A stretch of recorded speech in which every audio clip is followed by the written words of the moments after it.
অনেকেই আছেন যারা কোয়েল পাখির ডিম খেতে চান কিন্তু কোয়েল পাখির ডিমের স্মেলের জন্য খেতে পারেন না। আজকের এই রেসিপিটি তাদের জন্য। আজকের এই রেসিপিটি ফলো করে যদি আপনি কোয়েল পাখির ডিম রান্না করেন তাহলে মাছ মাংসর কোনো কিছুরই প্রয়োজন হবে না। যারা খায়নি তারাও কোয়েল পাখির ডিমের ভক্ত হয়ে যাবে। আসসালামু আলাইকুম, welcome back to my channel Tushon's mom kitchen. কাছে কিংবা দূরে, দেশ বা দেশের বাইরে যে যেখান থেকে আজকে আমার রেসিপিটি দেখছেন, আশা করি সবাই ভালো আছেন। কোয়েল পাখির ডিমের মশলা বানানোর জন্য এখানে আমি চুলায় একটি প্যান বসিয়ে 3 টেবিল চামচ তেল দিয়েছি।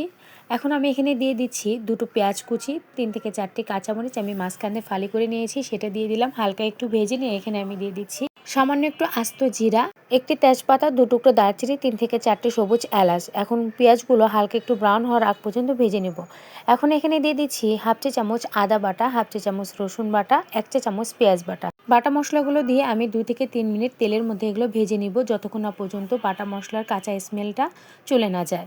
এখন আমি এখানে দিয়ে দিচ্ছি স্বাদ মতো লবণ, 1 চা চামচ ধনিয়া গুঁড়া, হাফ চা চামচ জিরার গুঁড়া, 1 চা চামচ লাল মরিচের গুঁড়া এবং 1 চা চামচ হলুদ গুঁড়া।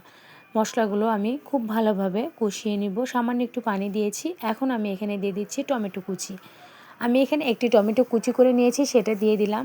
অবশ্যই মশলাটা এখানে সময় নিয়ে খুব ভালোভাবে কষিয়ে নিতে হবে। এখন আমি এখানে দিয়ে দিচ্ছি টক দই। আমি হাফ কাপ গরুর দুধের মধ্যে 2 ফালি লেবুর রস দিয়ে টক দই বানিয়ে নিয়েছিলাম, সেটা দিয়ে দিচ্ছি। আমার মতো আপনাদেরও যদি হাতের কাছে টক দইটা না থাকে তাহলে কিন্তু আপনারা এভাবে অনায়াসে টক দইটা বানিয়ে রান্নায় ব্যবহার করতে পারবেন। টক দইটা দিয়ে খুব ভালোভাবে মশলার সাথে মিশিয়ে আমি আবারও 4 থেকে 5 মিনিট কষিয়ে নিব। মশলা কষানোর সময় টমেটোটা যদি পুরোপুরি গলে না যায় তাহলে হাতাটা দিয়ে টমেটোগুলো একটু ভেঙে নেবেন, তাহলে খেতে খুবই ভালো লাগবে। এখন আমি এখানে দিয়ে দিচ্ছি কোয়েল পাখির ডিম। আমি এখানে 1 ডজন কোয়েল পাখির ডিম সেদ্ধ করে হালকা হলুদ দিয়ে ডিমগুলো ভেজে রেখেছিলাম, সেটা দিয়ে দিলাম। এখন ডিমটা দিয়ে মশলার সাথে খুব ভালোভাবে আমি আবারও 3 থেকে 4 মিনিট কষিয়ে নিব। এই পর্যায়ে চুলার আঁচ অবশ্যই লোতে রাখতে হবে, নাহলে মশলাগুলো পুড়ে যাবে। আমি চুলার আঁচ লোতে রেখে 3 থেকে 4 মিনিট মশলার মধ্যে ডিমগুলো খুব ভালোভাবে কষিয়ে নিয়েছি, যাতে মশলাগুলো খুব ভালোভাবে ঢুকতে পারে। এখন আমি এখানে দিয়ে দিচ্ছি 1 কাপ পরিমাণ পানি। আর অবশ্যই এখানে পানির পরিমাণটা কম দিতে হবে, খুব বেশি পানি দিলে কিন্তু এটা খেতে ভালো লাগবে না। এখন আমি এখানে দিয়ে দিচ্ছি পেঁয়াজ কুলি।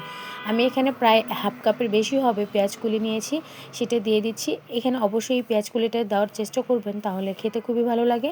আজকের কোয়েল পাখির ডিমের মশলাটা কিন্তু আমি সম্পূর্ণ ঢাকনা ছাড়া রান্না করেছি। এই রান্নাটাতে আমি কোনো রকম ঢাকনা ব্যবহার করব না। এখন আমি এখানে দিয়ে দিচ্ছি সামান্য একটু ধনিয়া পাতা কুচি। অবশ্যই এখানে ধনিয়া পাতা কুচিটা দেওয়ার চেষ্টা করবেন, তাহলে খেতে খুবই ভালো লাগে। ধনিয়া পাতা দিয়ে আমি আবারও একটু মিশিয়ে নিলাম। এখন দিয়ে দিচ্ছি 1 চা চামচ পরিমাণ টমেটো সস আর দিয়ে দিচ্ছি হাফ চা চামচ ঘি। এখানে আমি যে জিনিসগুলো ব্যবহার করেছি, ধনিয়া পাতা, টমেটো সস, ঘি, এগুলো কিন্তু অবশ্যই দিতে হবে, নাহলে কিন্তু আপনারা প্রপার সেই টেস্টটা পাবেন না। এগুলোর কারণে কিন্তু ডিমের যে গন্ধ সেটা কিন্তু চলে যাবে। এখন খুব ভালোভাবে সব কিছু মিশিয়ে আমি নামিয়ে নিব। ব্যাস, আমার তৈরি হয়ে গেল অসম্ভব মজাদার কোয়েল পাখির ডিমের মশলা। এটা যে খেতে কতটা মজার আপনারা তৈরি না করলে বুঝতেই পারবেন না। এটার গ্রেভিটা যে এত মজা। এই ডিমের মশলাটা ভাত, রুটি, পরোটা, পোলাও যে কোনো কিছুর সাথেই খেতে খুবই ভালো লাগে। আশা করি আজকের রেসিপিটা আপনাদের ভালো লেগেছে। ভালো লাগলে লাইক, কমেন্ট এবং শেয়ার করবেন। আর আমাকে কমেন্ট অবশ্যই জানাবেন আজকের রেসিপিটা আপনাদের কেমন লেগেছে। আর আমার চ্যানেলটাকে সাবস্ক্রাইব করবেন। আল্লাহ হাফেজ।